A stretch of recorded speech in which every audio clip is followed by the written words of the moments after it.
Well, hello, everybody, and welcome back. And if you are just tuning in with me for the very first time, it's so nice to meet you.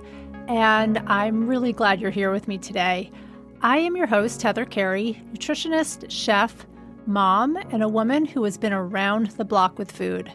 I want to open up about real food in relation to health, weight, and our bodies so you can make peace with what you eat.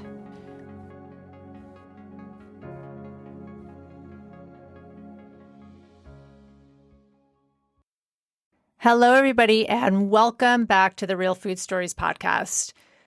In my last episode, I went on a deep dive about micronutrients. Those are our vitamins and minerals, and of course, I realized that in the world of food and nutrition, there is so much information to share, and I was not done with the story of vitamins, minerals, and other supplements.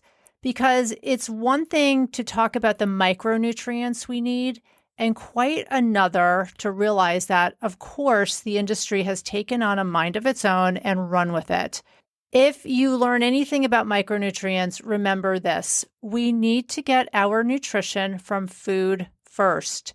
And while this is entirely possible, it does take a lot of thought and planning to get everything from food because, let's face it, not everyone is paying attention to how many milligrams of magnesium, for example, are in our food. But we do our best, and only after doing our best with food do we then fill in the gaps, as they say, with supplements. In my case, one supplement I do make sure I take is vitamin D. And I take a vitamin D supplement because I tested low in this vitamin, and because I have multiple sclerosis, and there seems to be a strong connection with MS and vitamin D levels. So I definitely make sure that I take a little extra of this in a pill form. I believe that food can be really confusing. And when I hear people say to me, just tell me what to eat, then how do we know what foods we should eat to make sure we get all our macronutrients and our micronutrients in the right proportions? And understandably, it might feel easier to take supplements as an insurance policy and as a backup to eating well. But as I said last week in my micronutrient podcast, when you isolate nutrients and package them in a pill and expect them to do the job of food, you are missing the point of nourishing yourself. I know it's so tempting to just pick and choose supplements, especially when you see lists of what each of these nutrients do for you. Like I gave in my last podcast, if you haven't gotten that link, please go back and take a listen to it, and also download my vitamin and mineral nutrient chart. If you want strong bones, for example, take calcium, vitamin D, and vitamin K. But that's just not how it works. It's just buying pills off of shelves. Vitamins and minerals need and require all the other components that make up our foods: fiber, water, phytonutrients, just to name a few. Our vitamins and minerals need these extras to assimilate in our bodies. Also, the potential for taking too much of a vitamin or mineral in supplement form is definitely there. Calcium is a great example of this. Being deficient in calcium makes you more prone to osteoporosis and osteopenia, both which affect bones. Calcium also plays a significant role in heart health and heart disease. And the reality is, unless you are eating foods with high levels of calcium, you are probably not getting enough. Dairy products and soy foods are our very best sources. So are sardines and broccoli. But honestly, how many of you are eating sardines on a daily basis? I mean, you should be, since they are also amazing sources of vitamin D, another vitamin that's very hard to get through food. I mentioned last week that we get vitamin D mainly from sun exposure and less from food sources. And that's another thing to consider, since most of us are indoors most of the time and heavily wearing sunscreen. And as a result, most people are low in this vitamin. Anyway, back to calcium. I remember back in the 2000s, I believe that it was thought that everyone should be taking a calcium supplement of at least 1,000 milligrams per day, which is about what we need for our daily allowance as adults. My pediatrician pushed calcium supplements on my kids. My primary care doctor did the same for me as well. And then, lo and behold, no shock, new studies came out that showed that too much calcium from supplements had many adverse effects. In about 2020, a few influential studies done found that too much supplemental calcium increased the risk of heart disease. Not calcium from food, but calcium in supplement form. Supplemental calcium also has a strong risk for kidney stones too. Kidney stones are made from calcium, so this makes a lot of sense. Okay, so maybe you don't drink milk or eat dairy, and hopefully it's not because someone on social media or a naturopath told you not to. But in any event, you don't eat dairy products or soy products, and it's not easy to get calcium through other foods. After all, a cup of broccoli has about 50 milligrams of calcium. Kale has about 90 milligrams in a cup. But that's really difficult to maintain and reach that 1,000 milligrams per day that you need for your bones and your heart. You then might want to, in this case, consider supplementing, refilling in the gaps, right, in this case, with some calcium, but no more than about 500 milligrams per day. This is where we fill in the gaps. And so here's a good point that I'm trying to make and what I want to talk about today regarding supplements. When you walk into Whole Foods or wherever you buy your supplements, how do you know what to take, how to take them, and why? And depending on who you speak to, be it your primary care doctor, the naturopath your aunt goes to, the functional medicine doctor, maybe you've seen ones who sold you their brand of supplements, or some wellness influencer on social media, you will get wildly different opinions. This is why it's really important to go through credible sources like nutritionist, dietitian, and credible websites like Consumer Labs or the National Institute of Health, which I will link both of these in the show notes. They are in the business of independent research. Okay, they don't have any skin in the game and they're not trying to sell you supplements. It's also good to remember that less is more in the world of supplements, and particularly micronutrients. They are called micro for a reason because we only need these nutrients in tiny amounts. But what about all the other things you can buy in a bottle of pills or powders or tinctures from Whole Foods or any other supplement shop? The same goes for all the other supplements that you can buy right off the shelf with no regulation whatsoever. These would include herbs, tinctures again, essential oils, formulations of combinations of vitamins and herbs, such as hormone balancing supplements or liver detoxes, or the millions of other types that promise weight loss, energy, immune boosting, sleep inducing. Herbs, oils, mushrooms, and some hormones are no different when it comes to the non-existence of regulating them. So you want to be extremely careful with what you are taking. A lot of them can cause liver damage, can cause other side effects, and interact with medications that you just don't even know about. Let's take a look at turmeric as an example. Turmeric is a spice that is used primarily in Indian cooking. Turmeric, like all spices, has been shown to have anti-inflammatory properties, and turmeric is having its moment in the sun right now. It just seems to be the hot supplement of the moment. Don't get me wrong, I love spices to flavor my food and for their anti-inflammatory effects. But as a supplement where I'm taking mega doses, concentrated mega doses, where you're getting many times the amount that you would get from having it in your food and mixed with food, I would be very cautious. More is not always better when it comes to adding in supplements. A lot of these supplements and these herbs and tinctures, etc., have not been well tested. So taking too much turmeric can cause kidney stones. It can interact with certain medications. So make some Indian food this coming weekend and use turmeric as a spice, but use extreme caution when it comes to taking it as a supplement in large megadoses. I wanted to give special focus to supplements and formulations that cater to women in midlife and menopause because we are especially vulnerable and sometimes desperate for answers.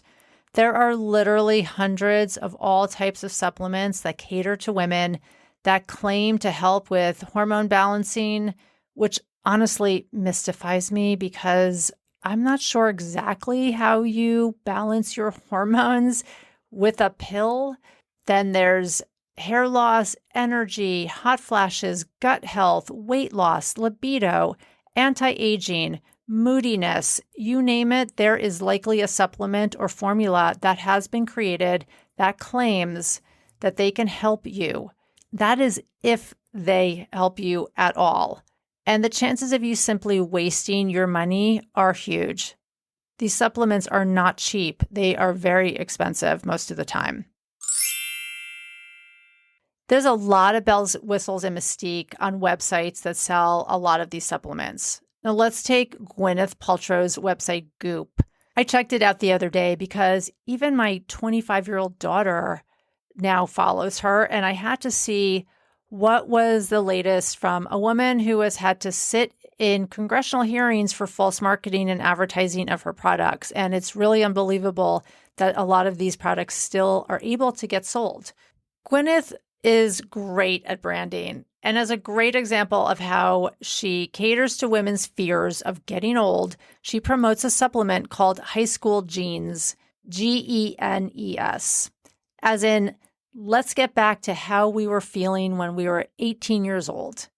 Genius. I want to feel like I'm 18 years old again too. On the bottle, it says, quote, "We are bottling our doctor's advice. Determining what vitamins to take can be overwhelming." Yes, that is very true. It's hard to choose from a wide array of products, and there is a ton of conflicting information. Absolutely. Plus, there are well-founded concerns about what is actually in them, which range from what supplements claim they do to ingredient quality. This is too bad, as the modern American diet often calls for extra vitamin and mineral support, and we all deserve products that actually work. I agree with Gwyneth Paltrow 100% on this. If her supplements actually worked, it goes on. The bottle also claims that these supplements are geared towards women in peri and menopause who feel like their metabolism might be slowing down and are no longer responding to the exercise and diet levers that they always pulled. Okay, whatever that means. I don't know what diet and exercise levers mean exactly. And it goes on to say that this regimen addresses numerous systems in the body that may contribute to weight gain when not functioning properly, with an asterisk. And the asterisk then leads you to read at the end of the bottle, as they are required to, quote, "This statement has not been evaluated by the Food and Drug Administration. This product is not intended to diagnose, cure, prevent, or treat any disease." So what that is really saying is that I am allowed to put whatever I want into a supplement, slap a label on it saying that this is going to make you feel like an 18-year-old and not have any evidence to really back it up. Gwyneth Paltrow and Goop, are we assuming that the ingredients in your High School Genes supplement pack will actually help me boost my metabolism and address what exercise and dieting are not doing for me anymore? Far reach, I would say. So I wanted to quickly just break down these pills to explain what I'm talking about. So to start, you need to take 6 pills a day. Pill number 1 is a multivitamin and mineral supplement. The pill has the usual suspects of vitamins and minerals, but you and I now know from tuning into last week's episode that there are fat-soluble vitamins that get stored in our bodies and that we do not pee out the excess.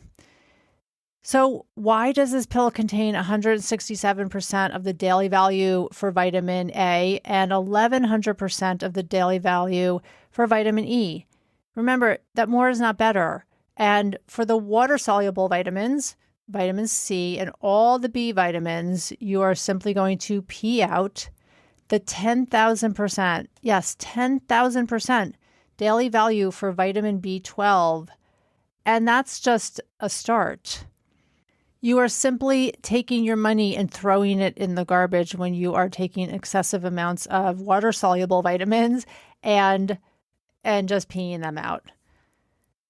Now, some minerals are hard to put into a multivitamin supplement because they are very large, like calcium, for example. So if you do take a multivitamin and mineral supplement, you might see that there's a very low amount of calcium in there. That's because it's just too big to put into one pill. This pill that is in High School Genes has no calcium whatsoever, but it has 250% of the daily value for selenium and 2,000% of the daily value for chromium. Both of these are alarming to me because, number one, selenium is a mineral that most people get enough of in their daily eating anyway. Selenium is found in seafood, eggs, poultry, cereals, grains. And yes, not having enough selenium could definitely cause problems with your heart or your thyroid, but too much selenium can do worse damage. Now, according to the National Institute of Health, and again, I'll link their comprehensive database of micronutrients and other supplements in the show notes, too much selenium over time can cause nervous system problems, nausea, diarrhea, irritability, hair loss, among other issues. The recommended amount for selenium is 55 milligrams for adults. Same goes for chromium. Goop supplement, like I said, has 700 micrograms in it. The daily value is 20 micrograms for women older than 50. Chromium doesn't actually have an upper limit to it because there's been very little reported on taking too much. But according to the National Institute of Health, when it comes to weight loss, which I'm assuming is why Goop is overloading you with chromium, they say, quote, overall, research suggests that supplementation with chromium, mainly in the form of chromium picolinate, reduces body weight and body fat percentage to a very small but statistically significant extent. However, these effects have very little clinical significance. No vitamin or mineral has been found to boost metabolism and cause weight loss. Believe me, if this was the case, you would know about it because it would be yelled at from the rooftops in social media. Everybody would be taking it.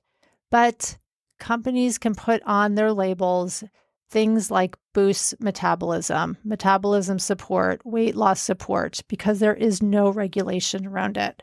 The next pill that Goop promotes for its metabolism boosting efforts is fish oil, 1,000 milligrams of it. I have yet to find a study or research that positively links a fish oil supplement to higher metabolism. And you know from my podcast on fats that fish oil is high in essential fatty acids, and we definitely need to get these from our diet. The very best way to do this is by making sure you eat seafood at least twice a week. You can get other essential fatty acids from nuts and seeds like flax and chia seeds, and from those social media scary seed oils like canola oil and olive oil. Fish oil supplements should only be taken if you do not eat any of these foods. But as far as metabolism and boosting metabolism, sorry, Goop, that just doesn't fly. Next is a metabolism support pill, as they call it, that contains cinnamon, green tea, alpha lipoic acid. There are other herbs and compounds in some of the pills too that it's almost like too much to list here. I mean, there's just a never-ending amount of little dribs and drabs of other things that they put in these pills. Cinnamon, green tea, and alpha lipoic acid, though, have very little evidence for boosting metabolism. Then there's the free radical scavenger that has the antioxidant alpha lipoic acid, again, to help protect against oxidative stress from, quote, life's indulgences, and also aids in the art and science of aging gracefully while helping you feel younger. Again, marketing genius, Goop. I mean, give me a pill that makes me feel younger and makes me age gracefully. I'm happy to take it if it works.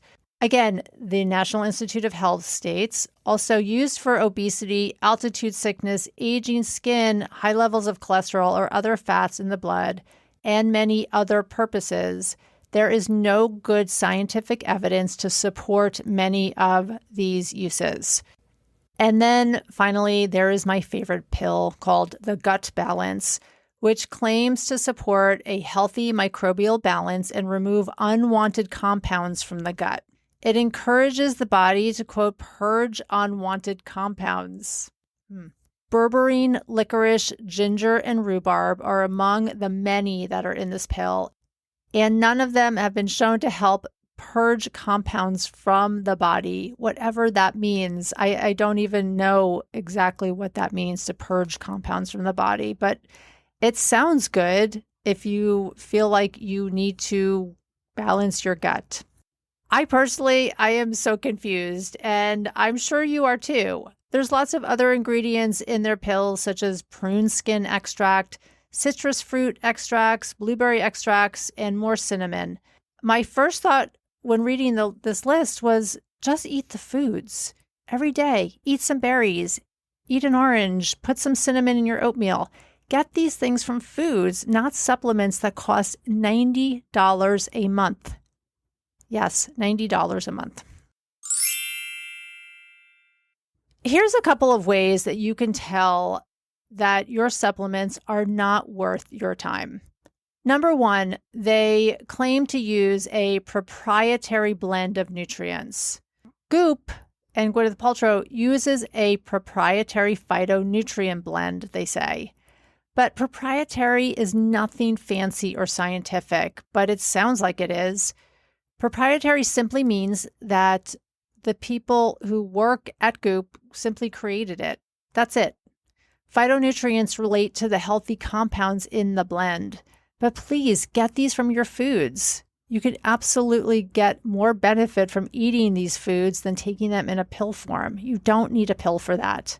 Number two, they put herbs in foods that are from different countries like China, Chinese licorice, Chinese cinnamon, Indian gum tree Arabic. Sounds fancy and exotic, but it's really not. It's just cinnamon, licorice, gum tree Arabic. I'm not clear on exactly what that means, but you don't need fancy things from foreign countries. Number three, they charge a ton of money for their products. Psychologically, the more money they charge, the more you think it's an exclusive product. I hope you know now that you can almost get all of these nutrients from food, that almost all of them are not well studied, and that if you do need a multivitamin and mineral supplement, that I can recommend one to you that will cost you pennies a day, not dollars a day. There's nothing fancy or mystical about Goop's supplements, but they want you to think that they are. And number four, they speak in a language that makes you feel heard. Goop gets you and speaks to your pain points of having a hard time losing weight in menopause. They're here to help. And I understand this. Anytime we're not feeling our best, it's natural to want to find help, especially if it's as easy as taking a pill.